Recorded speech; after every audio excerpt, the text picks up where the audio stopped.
P53. P53 adalah gen yang disebut dengan tumor suppressor gen yang bertanggung jawab untuk mencegah sel membelah berlebihan. Nah, P53. Kalau P53-nya rusak, maka peluang sel untuk membelah berlebihan itu meningkat. Sehingga P53 ini harus dipelihara. Pada beberapa textbook, P53 ini disebut dengan guardian of gene, angel of gene, atau malaikatnya gen, atau faktor gen yang mempertahankan pembelahan secara normal. P53 disebut dengan guardian of gene. Kalau ini rusak, nah itu menjadi pintu masuk berkembangnya tumor. Oke, ada yang tanyakan tadi? Permisi dokter, izin bertanya. Eh, untuk kan seperti yang dokter tadi katakan, kalau penyebab kalau adanya neoplasia itu dikarenakan kayak P53 yaitu rusak kan dokter.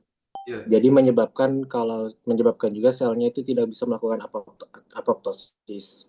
Yep. Tapi saya pernah mendengar kalau ada satu sel darah putih NK sel juga berfungsi untuk melawan kanker dengan cara membuat sel yang kerusak MP53-nya rusak itu menjadi apoptosis. Nah, mengapa mengapa kebanyakan kanker juga kenapa kebanyakan tetap terjadi neoplasia? Apakah NK selnya itu gimana gitu dokter? Jadi pertanyaannya apa?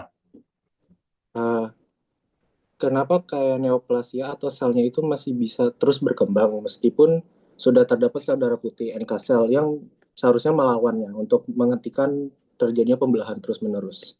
Oke, pertanyaan bagus. Ada di tubuh kita itu sel-sel yang bisa membunuh sel.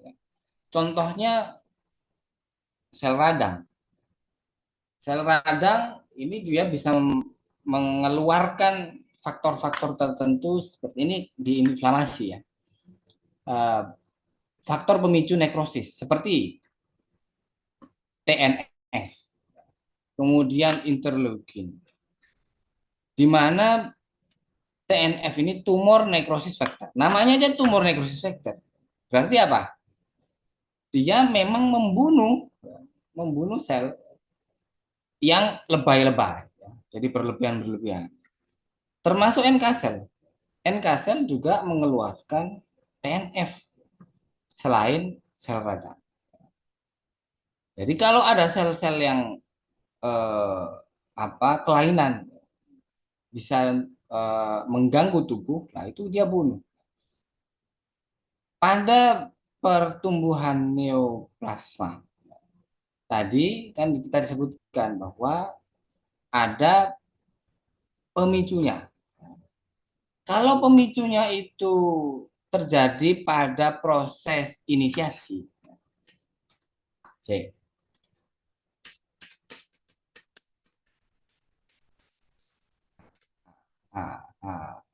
Operasi, C.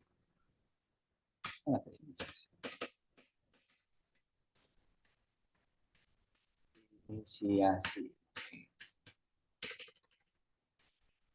Nah,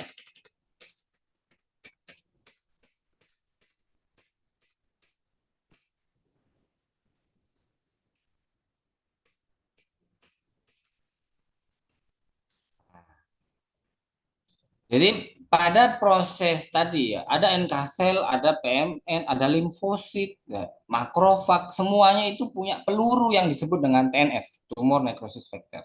Semuanya punya itu. Di mana dia bisa menyebabkan sel itu mati, diracuni mati. Nah, tapi kematian kematiannya, mekanismenya bukan karena rusaknya P53. Tapi karena rusaknya mitokondria, ya, melalui caspase, kemudian rusaknya pada dinding atau membran sel. Tapi kalau neoplasia itu DNA-nya berubah. Jadi DNA-nya berubah. Contoh, kalau kalian kena sinar UV, sekali, dua kali, ada sel yang kelainan, dibunuh sama makrofag, dibunuh dan lain-lain, akhirnya mati selnya. Mati.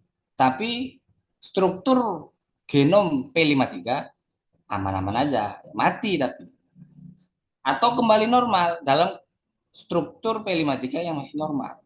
Tapi kalau dia itu tidak mati dan DNA struktur P53-nya itu berubah, maka mulailah tahap ini.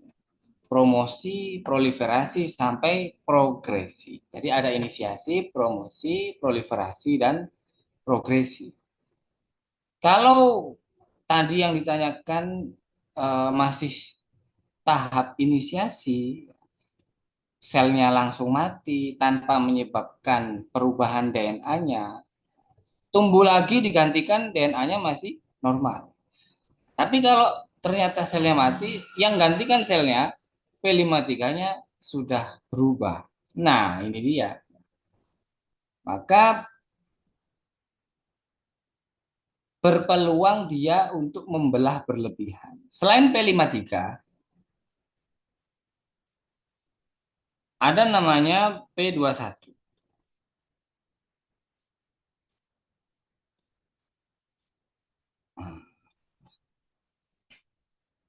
Ada P53, ada P21. Pada faktor P53, dia menjaga jangan sampai mutasi. Ya. Gen-gen itu jangan sampai mutasi, jangan sampai tumbuhnya berlebihan. P21 fungsinya sinkron dengan P53. Kalau sampai uh, pembelahannya itu lebay, maka P21 itu bagian ngerem. Jadi P21 itu bagian ngerem menghentikan siklus mitosis. Menghentikan siklus mitosis. Sehingga ketika terjadi kerusakan juga pada P21, maka peluang dia untuk ngerem membelah itu juga bisa kelainan. Maka keseimbangan P53 P21, yang satu merawat mencegah dia untuk mutasi, jangan sampai berlebihan membelahnya. P21 itu mencegah berlebihan membelahnya dalam hal menghentikan mitosis. Jadi kalau udah cukup, P21 menghentikan. Oh, selesai siklus M, siklus G selesai. Sehingga pembelahan tidak terjadi. Nah, NK sel itu TNF yang dikeluarkan. Mekanismenya bukan merubah strukturnya atau merubah atau mutasi pada gennya, tidak. Tapi hanya nyuruh mati. Nah, mati atau ngasih racun. Jadi sel yang normal itu diracun. Akhirnya mati. Tapi struktur gennya, DNA-nya masih normal. Sehingga bukan soal bisa atau tidaknya dibunuh, bisa aja. Ya. Jadi posisinya bisa aja. Tapi masalahnya NK sel, limfosit, neutrofil tidak bisa membenahi gen yang mutasi. Jadi dia bisa bunuh tapi DNA-nya nggak bisa dirubah. Kalau sudah mutasi, sudah berubah, dia tidak bisa membunuh. Itu yang pertama. Kemudian yang kedua, posisi NK sel, neutrofil, apalagi monosit, limfosit yang memiliki mediator yang bisa membunuh sel itu posisinya di pembuluh darah. Kemudian sampai mana tadi ya? Ya, posisinya di pembuluh darah. Kemudian limfosit juga mengeluarkan sitotoksik. Jadi punya racun yang namanya sitotoksin. Juga menyuruh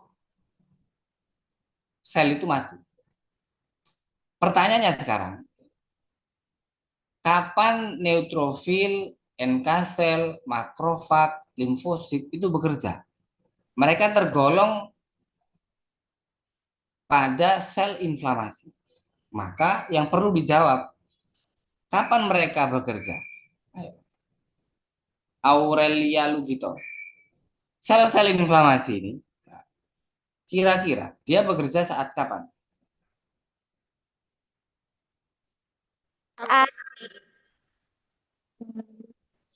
Saat ngalami cedera atau kayak infeksi, terus kayak paparan yang berbahaya mungkin.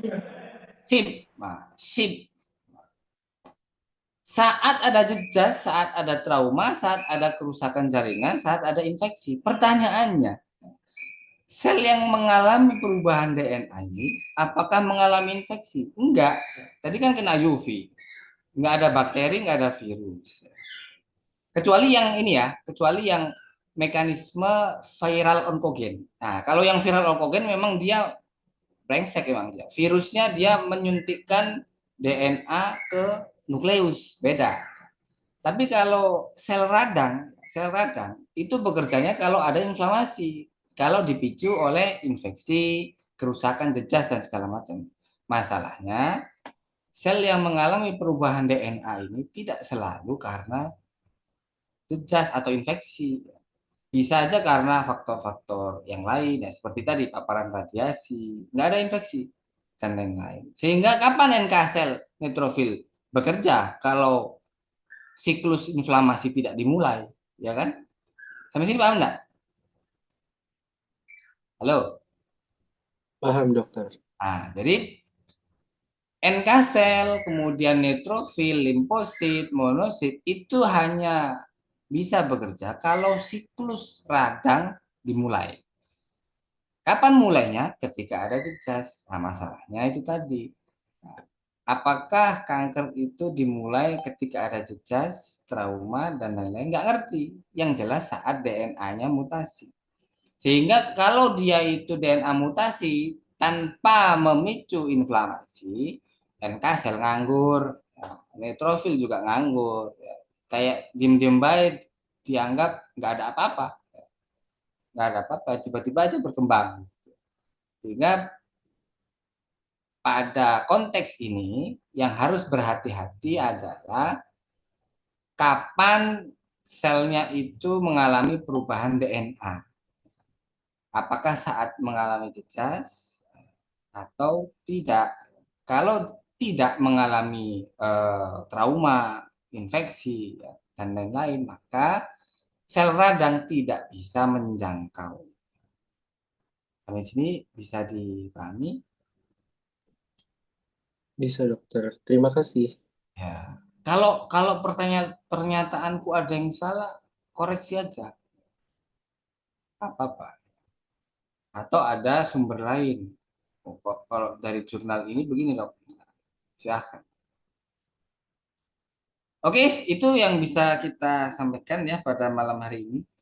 Untuk neoplasia 1, semoga bisa dicerna dengan mudah. Ya. Nanti kita ketemu pada pertemuan selanjutnya, neoplasia 2, kita bahas